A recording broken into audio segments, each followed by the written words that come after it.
Hello.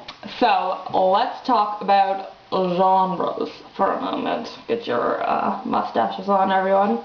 I personally used to think that writing nonfiction was super self-indulgent. Like, why would anyone care about your own life? Why don't you just try to make the most interesting and exciting story possible? But then I realized that possibly some may think, I don't know who these people are, that making videos of yourself reading poetry and then posting them on YouTube is also self-indulgent. I know, who would say that? I'm not sure. So here I am doing the double self-indulgent thing of making a video about some nonfiction that I wrote. It's called National Motorcycle and Tattoo Show and After. And it's about the time a few weeks ago when I went to the National Motorcycle Tattoo Show. And then about afterwards when I went to my friend's house. I know, settle down, it's going to be a really good story. It goes like this. Saturday night, I found myself with a job at the National Motorcycle and Tattoo Show. I sampled kangaroo jerky and held out impotent pamphlets for motorcycle safety courses to bikers with face tattoos who refused to make eye contact. And after, I was at a friend's house, drinking wine from a teacup and listening to a French band from Brazil. It was a record from the 1970s, both authentic and ironic, and apparently it kept skipping, and it might have been the wine, but I didn't notice.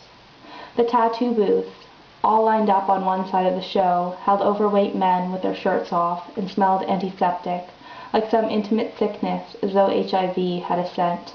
And even after I got on the streetcar, I could hear the tattoo guns buzzing, like there was a man in the back seat giving out free tattoos to children. Did you want an eagle or a crucifix, he'd ask.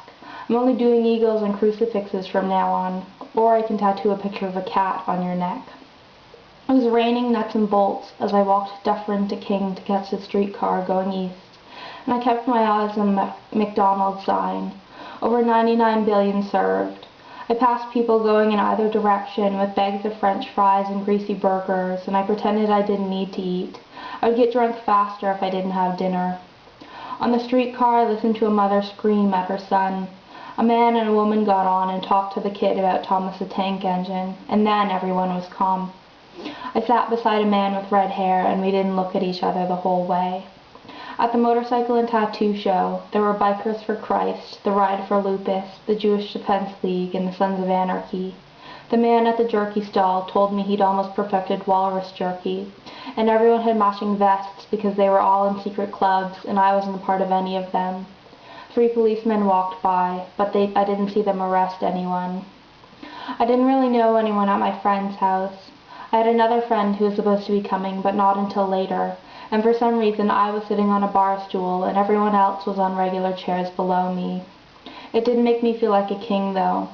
I drank my wine and ate popcorn and tried to pretend I wasn't hungry and tried to think of things to say that were funny but not offensive. The tattoo booths all had lineups, and I was too shy to speak to anyone there. I wanted to go up to the neck tattoo people and cover their noses and mouths to see if they could breathe through the holes in their skin. I wanted to ask everyone there if their blood felt more colorful now that they had ink inside of them. When I got off the streetcar from the Motorcycle and Tattoo Show, I still had to walk a long way to get to my friend's house. I took a side street, and the walk felt even longer because it was just me.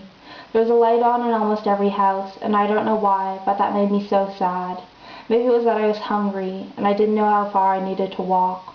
Or maybe it was that I could hear my footsteps, and each streetlight projected a perfect circle onto the wet pavement. Or maybe it was just that all of those people, meters away from me, were already at home, and I still had a long way to go. So that was a little bit of a downer called National Motorcycle and Tattoo Show and After. A little bit of nonfiction for you. Thank you for watching.